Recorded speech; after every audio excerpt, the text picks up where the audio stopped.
You are live. Okay, Beth, St. James. Okay, I'm going to share my screen again.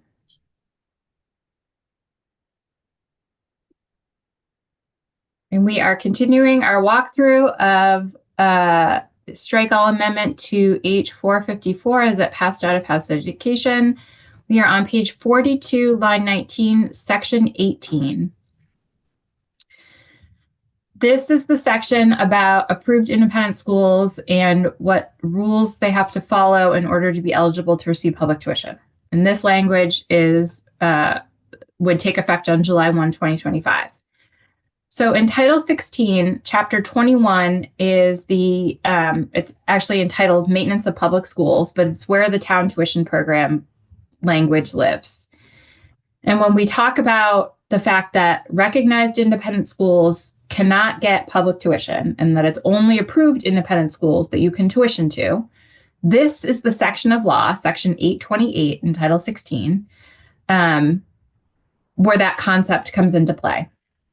And so what Section 828 does is it tells a school district which types of educational programs it can pay tuition to. And if that type of program is not listed here, then they can't pay tuition.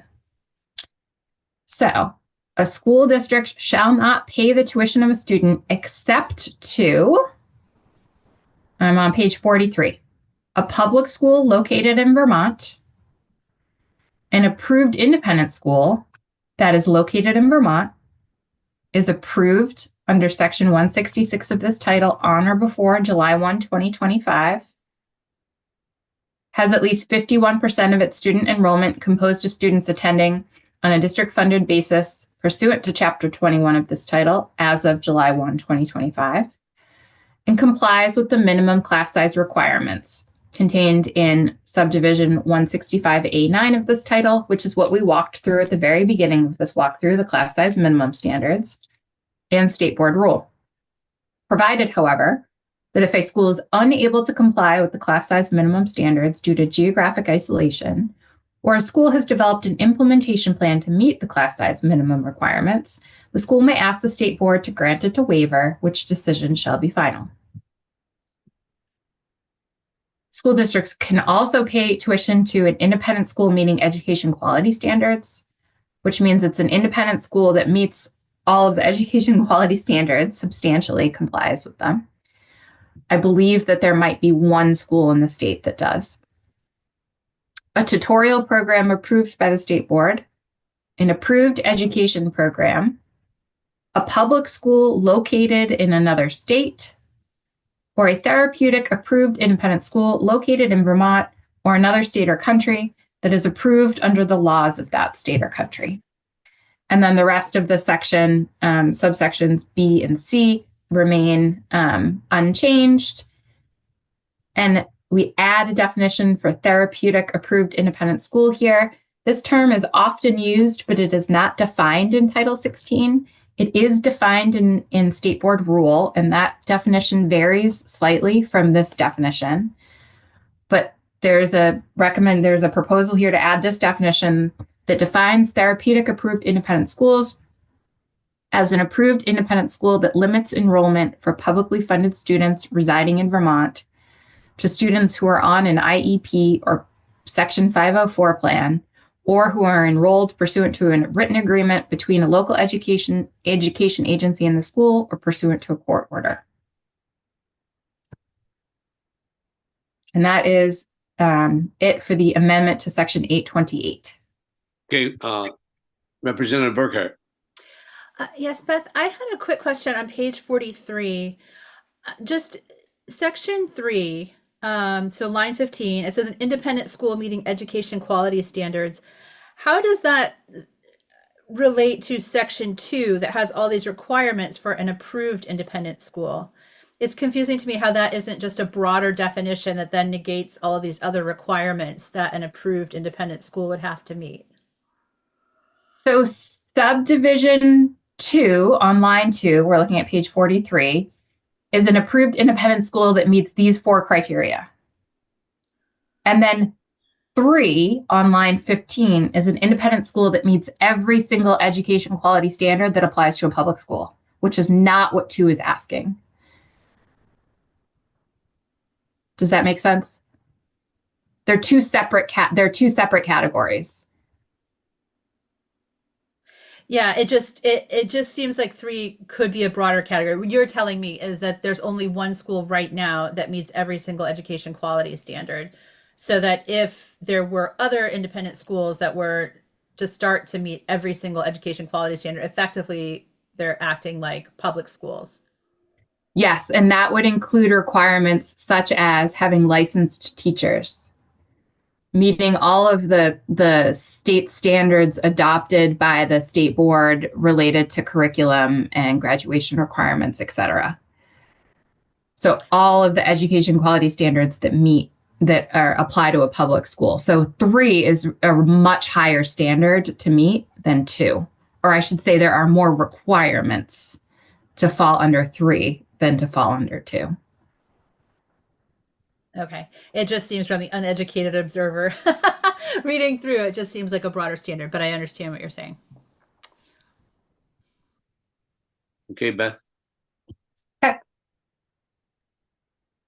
So on page 44, line 15, section 19, again, would take effect July 1, 2025. This is a little bit of a transition language. So a school district that pays tuition subject to the provisions of Chapter 1 of 21 on effect on June 30th, 2025, shall continue to pay tuition on behalf of a resident student enrolled for this school year or who's been accepted for enrollment next school year by an approved independent school as subject to the provisions of Section 828 in effect on June 30th, 2025. So before the changes we just talked about take effect, until such time as the student graduates from that school. So if you're already there or you've already been accepted to attend an approved independent school, this language would require your school district or allow your school district to continue to pay tuition until you graduate at that approved independent school, if that's where you choose to stay, until you graduate, even if that approved independent school doesn't meet the requirements under 2 here when it takes effect.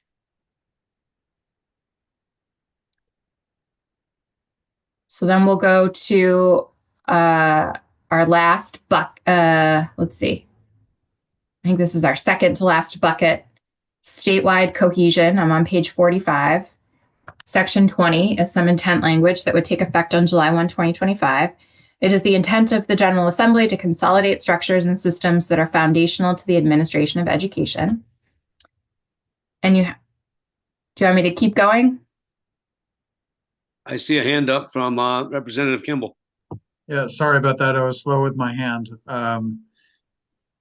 Regarding tuition and the amount of the tuition payments, that is somewhere else in statute as to the calculation of tuition. This is not superseding that. Nothing in this bill changes how tuition payments are calculated. But in a foundation formula, and we're considering a new way, so that'll be in what we bring into the bill, separate from how it's referenced here. Yes, if you are in your foundation formula contemplating that money would still flow to independent schools, and that flow is, or that money is calculated differently than under current law, then yes, we would need to make changes. Got it. Thank you. Perfect. Which is why John and I will be a package deal this week. Okay, so we're going to statewide cohesion. I just walked through the intent section. Section 21 is a large section that basically asks AOE to either report back on a series of things or to do a series of things. So the section itself is going to take effect on July 1, 2025. And then depending on what the deliverable is, there may be a different date by which they need to complete that particular task. So starting with page 45, line 7, Subsection A, statewide graduation requirements, requires that the agency on or before January 1st, 2026 to make recommendations to the State Board of Education for statewide proficiency-based graduation requirements. It is the State Board of Education that then would be responsible for updating rules to create those actual graduation requirements. So all AOE is doing is making recommendations here. Subsection B, statewide school calendar. On or before January 15th, 2027, the Secretary of Education shall develop and publish a statewide calendar for the public schools of the state, including CTEs, that would be in effect in the 2028-2029 academic year and then thereafter.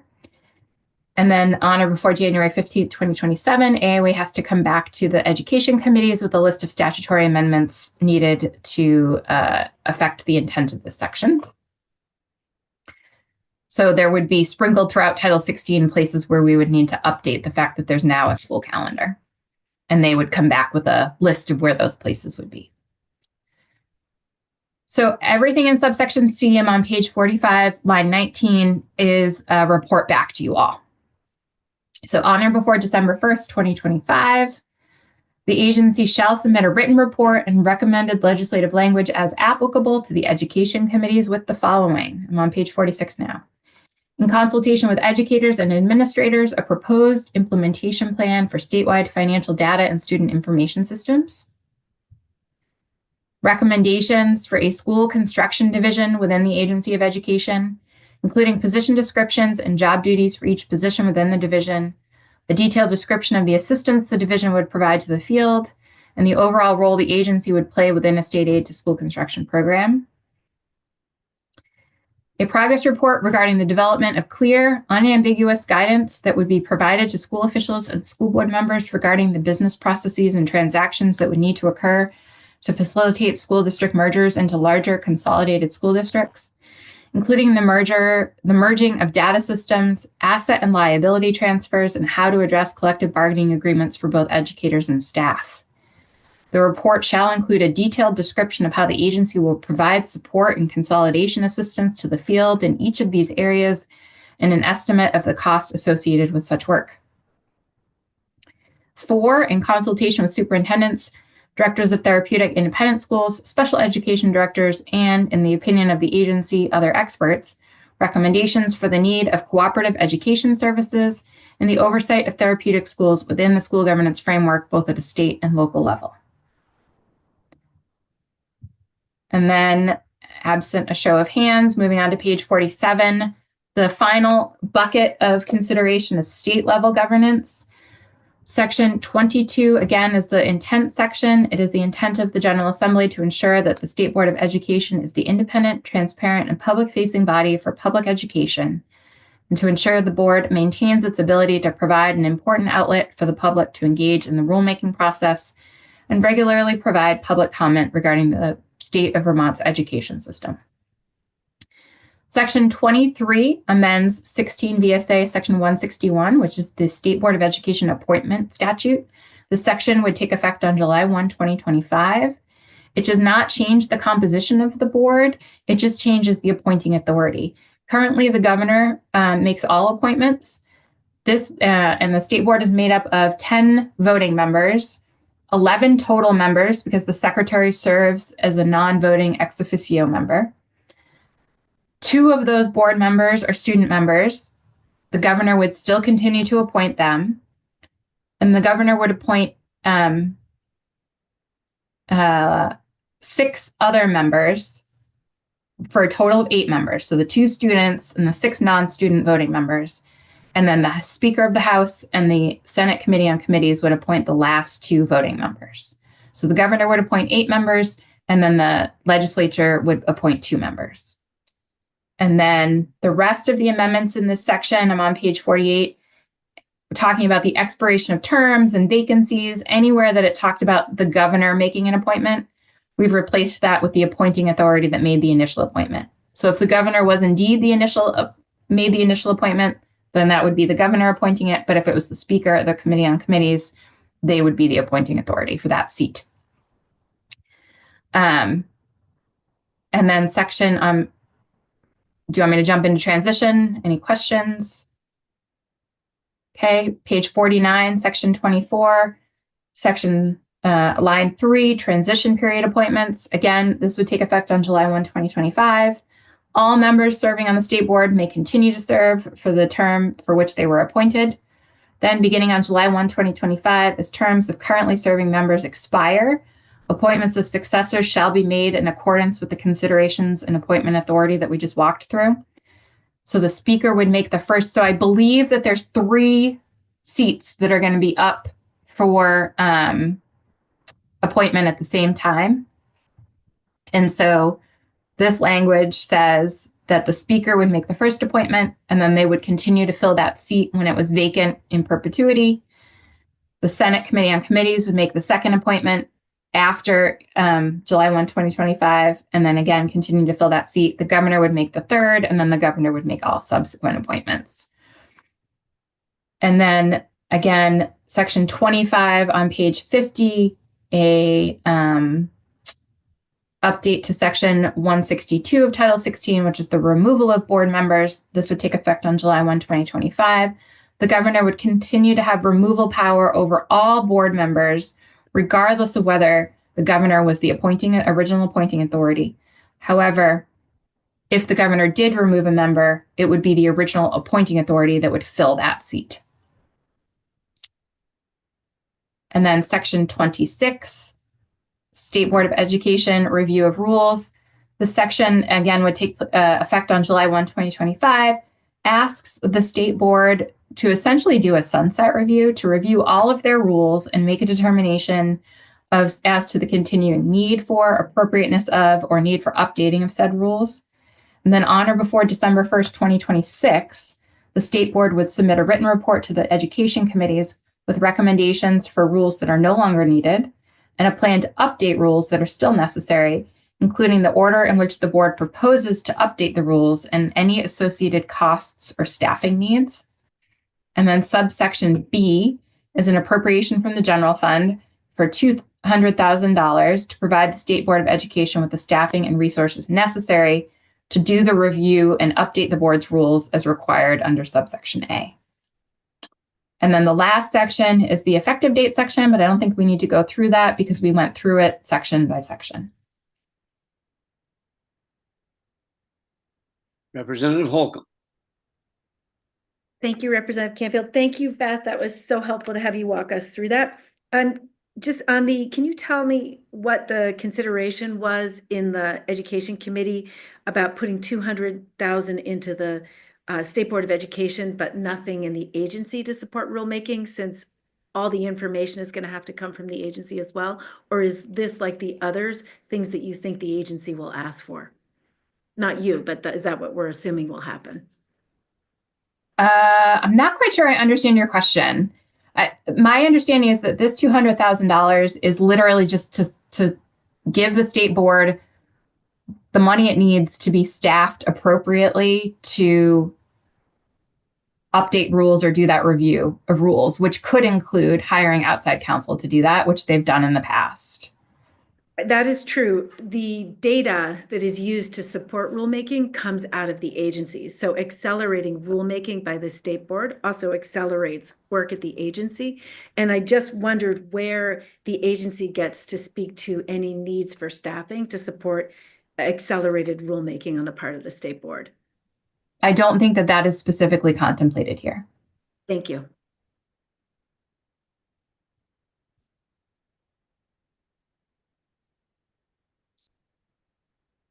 No further questions?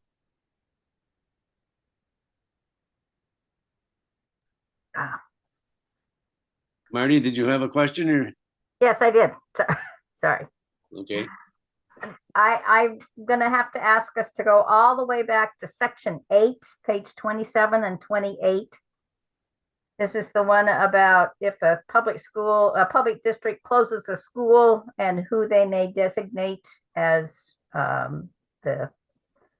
where their students may go. And obviously it does not include any independent or approved independent schools in that description. I'm wondering, was there, I can think in my district, there's an area where if a public school closed, there is an independent school available fairly close by geographically that could absorb some of those students. Whereas if you had to send them to another public school, it would be a burden in terms of transportation and that sort of thing. Is there any waiver or any mechanism for making an appeal or for producing a different decision in this paragraph? No, there's no waiver or appeal process in this provided here.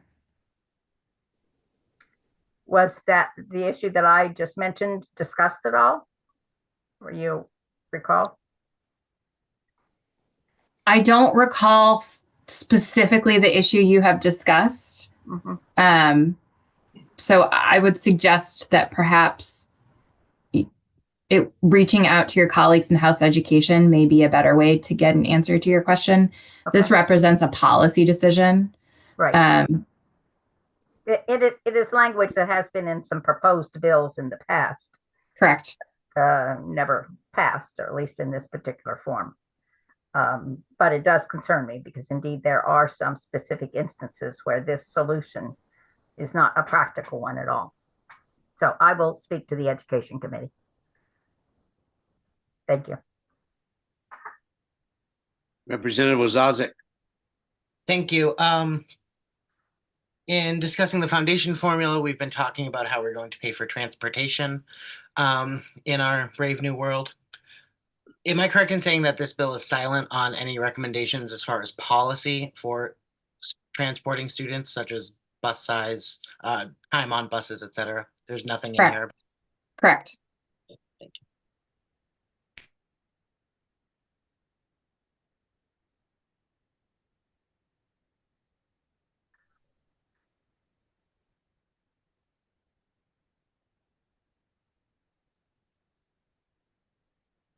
Well, any further questions? I'm trying to raise my hand, Bill, but I can't find the button. Can I ask a question? Okay, Beth, and then in the same vein as Teddy's question just then, what about nurses and guidance counselors and those people who don't really have a class? Are there any standards there that we're building into this new structure? Not in this bill, no. There are staffing, the Education Quality Standards rule series does have some standards for schools related to some of those positions. I believe nursing, I don't want to speak out of turn. So the Education Quality Standard rule series does have some requirements, and this bill doesn't change those staffing requirements. Oh, okay. So we could use those as a basis in building our fiscal setup for these schools to function. Same with janitors and guys to plow the driveway and all that. And whatever exists now would be. I am sorry to disappoint you, but I don't think that plow drivers are included in the Education Quality Standards. Oh, I don't bummer. think. I know. I don't think every position needed to run a school, especially run a school well, is included in the Education Quality Standards. There are some limited staffing categories in there, so you do have something to work with. But those Education Quality Standards are drafted for our current state. And you're talking about a future state. And so I don't know. I'm excited to be in your committee this week to hear what some of those conversations are. But right now, other than the Education Quality Standards and the limited staffing requirements there's not really anywhere else in Title 16 where it's as prescriptive as, and each school district shall have 3 people working in the business office or et cetera. Do you see what I'm saying? Yeah, I'm just wondering how we get those put into our fiscal suggested bottom line. The schools are going to have to hire them. But anyway, I'll bring that to the committee next week, and you can sit back and watch the show. It'll be great. I look forward to it. Representative Holcomb. I was just trying to say on the record that Carolyn, I just sent you the link to the education quality standards and you can see what they say. Oh, perfect. Thank you.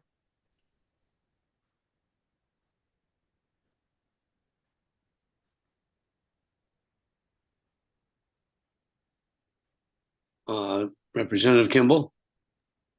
Just in our discussions this week, we're going to be talking about the base and what's included in the base and the personnel included in the calculations for all that kind of stuff at the different school levels or district levels. So hopefully the base will include the folks that are plowing the driveways, or at least the contract for it. So we have to make sure that the base is adequate to cover those school operating needs for sure. Yeah.